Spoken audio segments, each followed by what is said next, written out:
वंदे मातरम। नमस्कार, जय श्री राम। ये जो नर्मदा किनारे की लड़की महेश्वर महेश्वर जो देवी अहिल्याबाई होलकर की अंशकालीन राजधानी रहा करती थी, जिसका बड़ा ही पौराणिक महत्व है, बड़ा ही आध्यात्मिक महत्व है, जहाँ पर भगवान परशुराम जी से लेकर के और एक एक लंबी आध्यात्मिक और पौराणिक कथाओं का जुड़ाव है इस नगर से। वहाँ की ये लड़की रही है इस पवित्र भूमि की, और एक एक ऐसे अधार्मिक, एक ऐसे मिशनरी, एक ऐसे जिहादी युवक के फेर में पड़ करके और माता पिता के खिलाफ जा कर के, और इसने चारे लगी और चली गई केरल, और केरल में फिल्मों के नाम पर एक पूरा बड़ा षड्यंत्र रचा गया और जहाँ जा कर के और उसका निकाह करवा लिया। अब देखिए, निकाह होना चाहिए था, मुस्लिम युवक है तो निकाह, लेकिन उसकी तथाकथित शादी, और शादी कहाँ कहाँ पर? केरल के मंदिर में। और केरल के मंदिर में मुस्लिम युवक गया तिलक लगा करके और अपना कलावा सब बांध करके, और वो वहाँ जा कर के शादी कर रहा। अब तुम बिना हिंदू हुए तुम हिंदू मंदिर में जाकर के कैसे किसी लड़की से शादी कर सकते हो जब तक तुम्हारा धर्मांतरण ना हो? ठीक, ये एक षड्यंत्र अलग था ही। फिर उसका फर्जी जन्म प्रमाण पत्र बनाया गया, उसके लिए जो पैसे दिए गए, उसके लिए जो नकली एफिडेविट तैयार किए गए, वो मामला हो गया। फिर वहाँ पर न जाने केरल के कौन मंत्री और कौन कौन, क्योंकि वहाँ तो वामपंथी सरकार है। वामपंथी मतलब जो धर्म को नहीं मानते, उनके लिए न इस्लाम कुछ है, न हिंदू धर्म कुछ है, न ईसाई कुछ है, उनके लिए धर्म होता ही नहीं है। धर्म को जो अफीम मानते हैं, ऐसे लोगों के हाथों में है केरल की राजसत्ता। वहाँ पर जा कर के और इस लड़की को बरगलाया गया। फिर जब बवंडर उठा तो उसके प्रमाण पत्रों की जांच हुई।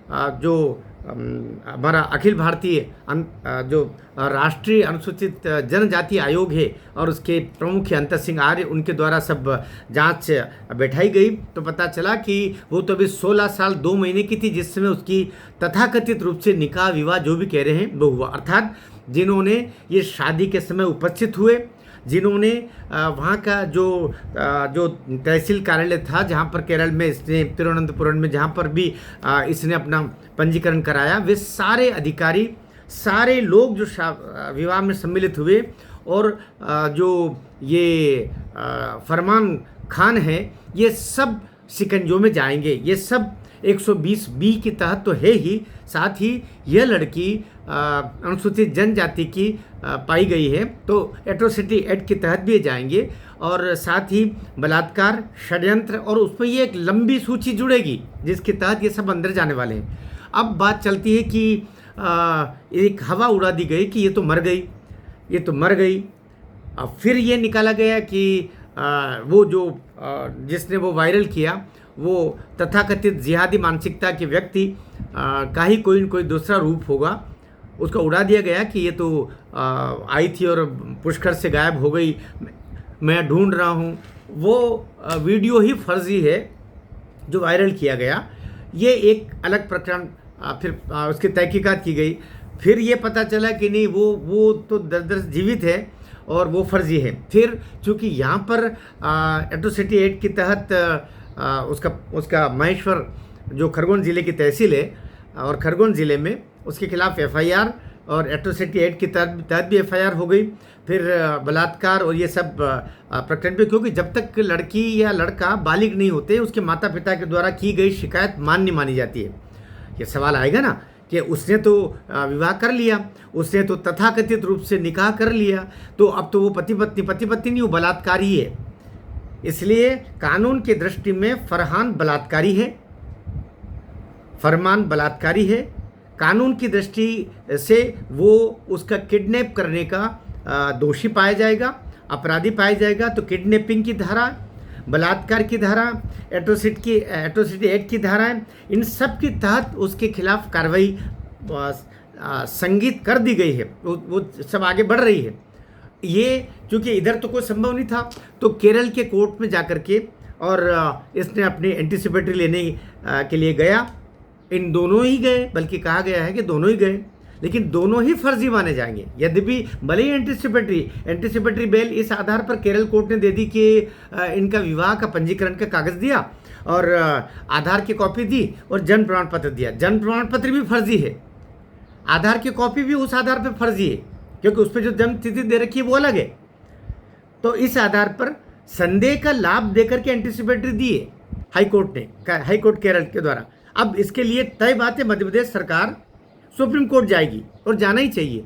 और वहाँ जाकर के जो एंटीसिपेटरी मिली है, एक अपराधी को एंटीसिपेटरी नहीं मिल सकती, भले ही वो कानून का सहारा ले रहे हैं। और उस लड़की को, मोनालिसा को बाल सुधार गृह में भेजा जाना चाहिए या माता पिता के सुपुर्द की जानी चाहिए। और फरहान को अब पूरी लंबे समय के लिए वो अंदर जाएगा, एट्रोसिटी एक्ट की तरह 7 साल, 120 की बी की तरह फिर 3 साल, और सब मिलाकर के 10-12 साल के लिए अंदर जाने से इसको कोई रोक नहीं सकता।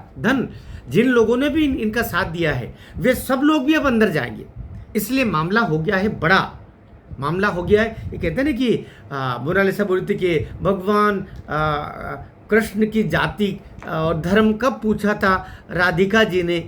अच्छा, राधा जी ने कृष्ण का धर्म पूछे बिना प्यार किया था। अरे मतलब समझो क्या कर डाले ऐसी लड़कियों का, कितना इनके ब्रेन वॉश कर दिया गया है, किस हद तक इनके अंदर धर्म निरपेक्षता घुसेड़ मारी है कि लड़की समझ ही नहीं रही है कि वो नरक में जा चुकी है, वो मौत के सौदागरों के हाथ जा चुकी है। उसकी हड्डियां, आंखें, नसें, कान सब बेच दिए जाएंगे तो काट काट करके, उन लोगों के हाथ पे चढ़ चुकी है, समझने को तैयार ही नहीं। और फिर होता क्या है, ऐसी लड़कियों को देख के अन्य जो हिंदू धर्म की लड़कियां हैं वो लगता कितना अच्छा है ना, फरमान तो इन्हें कलावा पहनता है, वो तिलक भी लगाता है, मंदिर भी जाता है, अच्छे होते हैं ये तो मुसलमान, है ना। और फिर वो चारा लगेगी और फिर वो 35 टुकड़े 65 टुकड़े सूटकेस, नीला ड्रम विदेश में जाके बेचना, सब काम होगा। ये सब हो रहा असंस्कार के कारण, ये सब हो रहा है माता पिता लड़कियों को पैदा करते, लड़का लड़की एक समान। भाई साहब, लड़का लड़की एक समान नहीं होते। लड़की जिस तत्व से बनी है ना, वो ईश्वरी रूप होता है। लड़की भावना प्रधान होती है, लड़का विचार प्रधान होता है। लड़की सदैव सदाशयता, क्योंकि उसको संतति देना है, उसको संतान देना है। भगवान ने उसको बड़ी मुलायम, बड़ी नरम, बड़ी सरदय मिट्टी से तैयार किया है, ऐसे तत्वों से तैयार किया है। जबकि पुरुष में तो क्रूरता, दूसरे का भी छीन लूँ, मेरा तो मेरा है ही। जबकि स्त्री अपना निवाला भी बच्चे के मुंह में देना है उसको आगे चल के, इसलिए उसको सदाशयी बनाया। इसलिए लड़का लड़की समान, ऐसा भूल के भी मत सोचिएगा। मैं बहुत कटुतापूर्ण बोल रहा हूँ। लड़की को संभाल के रखिए। इसलिए हिंदू शास्त्रों में बोला गया है, जब तक विवाह न हो लड़की को पिता के अधीन, पिता मृत हो गए हैं तो बड़े भाई के अधीन, और बड़े भाई भी नहीं हो तो छोटे भाई जो के अधीन लड़की को रहना चाहिए जब तक विवाहित न हो। और विवाह होने के बाद में पति के अधीन रहना चाहिए। अधीन से मतलब उसकी बात को मानना चाहिए। और अगर पति नहीं है और वो पति की मृत्यु हो गई है तो बाद में लड़का जो बोले, उसकी संतान जो बोले, उसकी बात का पालन स्त्री को करना चाहिए। कितनी बड़ी बात। और आज लड़कियों को क्या कर रहे हैं, इसलिए भाग भाग के जा रही है, वो फरमानों को पकड़ रही है। कोई इधर से जाकर के शाहरुखों को पकड़ रही है, कोई इधर से जाकर के और सैफ अलियों को पकड़ रही है। बचाइए लड़कियों को, बचाइए, प्रार्थना कर रहा हूँ। वीडियो ठीक लगा हो तो शेयर कीजिएगा। भारत माता की जय।